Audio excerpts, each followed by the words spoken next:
Hello guys, welcome to my YouTube channel amazing Arun. तो guys यार, आज बात करेंगे मार्वल सिनेमैटिक यूनिवर्स की थर्ड मूवी के बारे में, यानी कि आयरन मैन 2 के बारे में।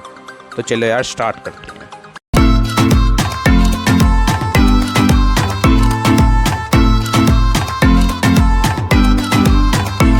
तो गाइस, यहाँ पर हमें दिखाया जाता है कि जब आयरन मैन यानी कि टोनी स्टार्क ये मीडिया के सामने कहता है कि वही आयरन मैन है, तो वो प्रेस कॉन्फ्रेंस टीवी पर दिखाई जाती है, जो कि रशिया में बैठा हुआ एक बूढ़ा आदमी देख रहा होता है और वो बूढ़ा आदमी मर जाता है। वो आदमी होता है एंटोन वैंको, जो कि टोनी स्टार्क के पिता हावर्ड स्टार्क का ही पार्टनर हुआ करता था और उसने ही आर्क रिएक्टर बनाने में हावर्ड स्टार्क की मदद की थी। वैंको उस आर्क रिएक्टर की टेक्नोलॉजी को बुरे आदमियों को बेचकर उससे पैसा कमाना चाहता था, लेकिन हावर्ड स्टार्क ने उसे ऐसा करने नहीं दिया और वो उसे जासूसी के इल्ज़ाम में फंसाकर वैंको को देश से बाहर निकलवा दिया और आर्क रिएक्टर बनाने का पूरा क्रेडिट खुद ही ले लिया था। इस घटना के बाद एंटोन वैंको की ज़िंदगी ख़राब हो गई थी और वो दुख में जी रहा था। उसने शराब पी कर अपने जिस्म को बर्बाद कर लिया था। एंटोन का एक बेटा था जिसका नाम था आइवन वैंको। वो भी अपने पिता की तरह एक साइंटिस्ट था जो कि नए नए एक्सपेरिमेंट्स करता था और वो एक बहुत बड़ा ही क्रिमिनल भी था। वो अपने परिवार की इस हालत का कारण स्टार्क परिवार को मानता था। जब आइवैन के पिता मर जाते हैं तो वो ये कसम खाता है कि अब उसे टोनी स्टार्क से बदला लेना है और फिर वो बदला लेने के लिए उसने अपने पिताजी की डिज़ाइन से एक आर्क रिएक्टर तैयार कर लिया था और उसे 2 इलेक्ट्रिसिटी वायर से जोड़ दिया था, जिसके अंदर बहुत सारी बिजली बह रही थी, और उसने एक सूट भी तैयार कर लिया था जो कि उनसे कनेक्टेड था। दूसरी तरफ यूएसए में टोनी अब एक सुपर हीरो बन चुका था, पर फिर भी यूएस की आर्मी ये समझती थी कि टोनी स्टार्क का जो आयरन मैन सूट है वो अब भी एक हथियार है और वो उसे यूएस आर्मी को सौंप दे। और वो उनसे कहता है कि मैं ही आयरन मैन हूँ। उस सूट को मुझसे अलग करना मतलब कि खुद को अलग कर देना, तो इसलिए वो उस टेक्नोलॉजी को देने से मना कर देता है। फिर हमें दिखाया जाता है कि टोनी स्टार्क देखता है कि उसके शरीर में ब्लड टॉक्सिक हो रहे हैं, यानी कि उसके खून के अंदर जहर बन रहा है, क्योंकि आर्क रिएक्टर को पैलेडियम नाम के एक धातु से पावर मिलती थी और उस धातु की वजह से ही उसके शरीर में जहर फैल रहा था, क्योंकि पैलेडियम के बिना कोई ऐसी धातु नहीं थी जो कि उस आर्क रिएक्टर को चला सके। और जो आर्क रिएक्टर उसे उन बम के टुकड़ों से बचा रहा था, अब वो ही उसे धीरे धीरे अंदर से मार रहा था। अब उसे ऐसा लगता है कि वो जल्द ही मर जाएगा, तो ये सोचकर वो अपनी असिस्टेंट पेपर पोट्स को अपनी कंपनी की सीईओ बना देता है और नताशा रोमानोफ, यानी कि जो शील्ड की एक एजेंट होती है, उसे अपनी असिस्टेंट बना लेता है। फिर दूसरे सीन में हमें दिखाया जाता है कि टोनी एक जगह जाता है जहाँ पर कार की रेस होने वाली होती है। पहले तो वो वहाँ पर गेस्ट बनकर जाता है, बस कार की रेस देख सके, पर बीच में वो किसी को भी पता नहीं लगने देता और वो भी कार रेसिंग में पार्टिसिपेट कर रहा होता है। और उसके बाद आयरन वैंको भी वहाँ पर पहुँच जाता है, क्योंकि उसे पता होता है कि टोनी स्टार्क भी इस रेस में पार्टिसिपेट कर रहा है। और फिर वो रेस के बीचों बीच आ जाता है और उन सभी गाड़ियों को सूट की मदद से ब्लास्ट करने लगता है। वो टोनी पर भी हमला कर देता है, जिससे टोनी की गाड़ी बीच में से कट जाती है। फिर पेपर पोट्स और हैप्पी एक कार में उस जगह पर आते हैं जहाँ पर टोनी होता है और वो उसे एक सूट देते हैं जो कि सूट केस में पोर्टेबल सूट होता है, और वो सूट को पहनकर उस वैंको को रोक लेता है और उसे पुलिस वाले गिरफ्तार करके ले जाते हैं। टोनी स्टार्क इवान वैंको से जेल में जाकर मिलता है और इवान वैंको से वो सारी जानकारी लेता है और इवान वैंको उसे बताता है कि क्यों उसे मारना चाहता है।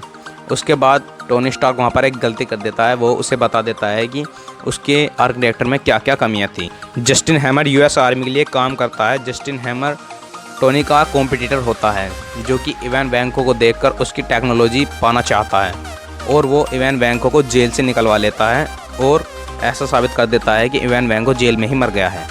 और वो इवान वैंको की मदद से आयरन मैन जैसे सूट बनाना चाहता था ताकि वो गवर्नमेंट को बेचकर पैसा कमा सके।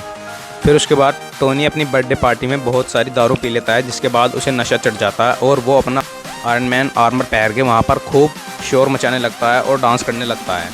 वो वहाँ पर खूब तमाशा कर रहा होता है, तभी उसका दोस्त रोडी वहाँ पर आ जाता है और उसे रोकने के लिए उसका पुराना आर्मर मार्क 2 पहन लेता है। फिर उन दोनों में लड़ाई शुरू हो जाती है और वो दोनों आपस में लड़ने लगते हैं। उसके बाद वहाँ पर एक बहुत बड़ा ब्लास्ट होता है, जिसके बाद रोडी आयरन मैन के मार्क 2 को लेकर वहाँ से उड़ जाता है और उसे लेकर चला जाता है। वैसे तो टोनी स्टार्क के सिस्टम में इतनी सिक्योरिटी थी कि कोई भी उसकी मर्ज़ी के बिना उसका सूट नहीं यूज़ कर सकता, बट वो चाहता था, क्योंकि उसे पता था कि वो जल्दी ही मर जाएगा, इसलिए उसने रोडी को अपना सूट यूज़ करने दिया और रोडी उसे लेकर यूएस आर्मी के पास चला जाता है। अब यूएस आर्मी को भी एक आयरन मैन का आर्मर मिल गया था, जिसे वो जस्टिन हैमर को देकर उसे अपग्रेड कराते हैं और अपग्रेड कराने के बाद उस सूट का नाम हो जाता है वॉर मशीन आर्मर। फिर हमें दूसरी तरफ दिखाया जाता है कि आयरन मैन यानी कि टोनी स्टार्क यानी डोनट्स के ऊपर बैठकर डोनट खा रहा होता है और वहाँ पर शील्ड के डायरेक्टर निक फ्यूरी आते हैं, जो कि उसे नीचे बुलाते हैं और फिर वो उससे बात करते हैं।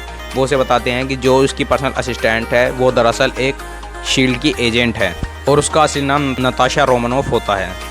निक फ्यूरी जानता था कि टोनी मरने वाला है, पर वो जानता था कि पैलेडियम से कैसे बचा जा सकता है, इसलिए वो उससे मिलता है और उसे कहता है कि हावर्ड स्टार्क यानी कि उसके पिता उस शील्ड के बहुत बड़े डायरेक्टर थे और वो उससे कहता है कि उनका कुछ सामान हमारे पास था जो कि वो उसे देता है और उसके अंदर उसे अपने पिता की एक वीडियो दिखाई देती है जिसके अंदर एक मैसेज होता है और उसे पता चल जाता है, क्योंकि उसके पिता बताते हैं कि आर्क रिएक्टर के साथ साथ उन्होंने एक ऐसी नई धातु भी बनाई थी जिससे उस आर्क रिएक्टर को पावर मिल सके और वो पैलेडियम से अलग थी, पर रिसोर्सेज की कमी होने की वजह से वो उस धातु को बना नहीं पाते हैं और इसलिए वो अपने आर्क रिएक्टर में पैलेडियम का इस्तेमाल करते हैं।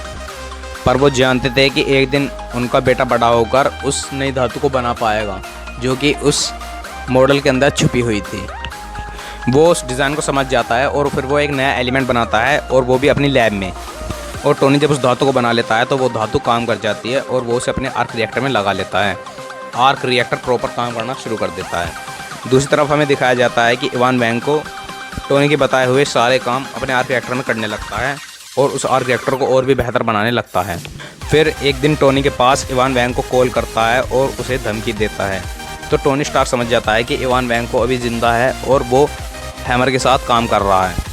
अब जस्टिन हैमर सबके सामने अपनी सारी फ़ौज को जमा करता है और अपने सारे ड्रोन दिखाता है जो कि उसने इवान वैंको के थ्रू बनवाए थे और वो उसके साथ साथ रोडीज की वॉर मशीन को भी सबके सामने प्रेजेंट करता है। टोनी स्टार्क वहाँ पर अपना आयरन मैन का आर्मर पहन के आ जाता है और वो जस्टिन हैमर से पूछताछ करने लगता है कि इवान वैंको कहाँ है और उसने उसे क्यों छुपा रखा है। उसके बाद इवान वैंको ये सब देख रहा होता है और वो उन सब सूट को हैक करके टोनी स्टार्क के ऊपर एम कर देता है, जिससे कि वो सब के सब टोनी स्टार्क के ऊपर हमला करना शुरू कर देते हैं। उसके बाद पुलिस आती है और जस्टिन हैमर को गिरफ्तार कर लेती है और ब्लैक विडो यानी कि नताशा रोमानोफ जाती है हैमर की कंपनी में, जहाँ पर कि इवान वैंको उन सब ड्रोन्स को कंट्रोल कर रहा होता है उसे रोकने के लिए। पर इवान वैंको वहाँ पर नहीं होता है, वो वहाँ से भाग जाता है अपना सूट पहनकर और नताशा वहाँ पर आती है और रोडी के सूट को दोबारा से रीसेट कर देती है और उसे सही कर देती है। और उसके बाद सारे के सारे ड्रोन्स टोनी और रोडी को घेर लेते हैं, जिस टोनी और रोडी दोनों के दोनों उन सब से फाइट करते हैं और उन सबको हरा देते हैं। उसके बाद लास्ट में वहाँ पर आता है इवान वैंको, जो कि उनसे लड़ने के लिए वहाँ पर आता है और वो उससे फाइट करने लगता है, पर रोडी और टोनी दोनों मिलकर उसे हरा देते हैं। और उसके बाद वो उससे कहता है कि अभी तुम जीते नहीं हो, और फिर वो सारे ड्रोन्स के अंदर जो उसने बॉम्ब सेट किया होता है उन सबको ब्लास्ट कर देता है। टोनी स्टार को पता चलता है कि पावर फोर्स ऐसे ही ड्रोन के पास खड़ी है और वो उसे बचाने के लिए निकल जाता है। वो उसे बचा लेता है और एक बिल्डिंग की छत पर चला जाता है। और फिर लास्ट में उसके पास आते हैं शील्ड के डायरेक्टर निक फ्यूरी, जो उससे कहते हैं कि अभी तुम एवेंजर इनिशिएटिव की टीम में शामिल होने के काबिल नहीं हो। वो उससे कहते हैं कि अभी तुम शील्ड के बस एक सलाहकार बनकर रह सकते हो। गाइस दिखा जाता है इस मूवी का पोस्ट क्रेडिट सीन जिसमें हमें दिखाया जाता है कि एजेंट कोल्सन जाता है न्यू मैक्सिको। वहाँ पर उसे दिखाया जाता है कि एक मैदान के अंदर वहाँ पर एक हथौड़ा रखा होता है जो कि थोर का हथौड़ा होता है, यानी कि थोर का हैमर होता है। अगर हमारी वीडियो अच्छी लगी हो तो लाइक कर दें, एक अच्छा सा कमेंट करें और हमारे चैनल को सब्सक्राइब कर दें।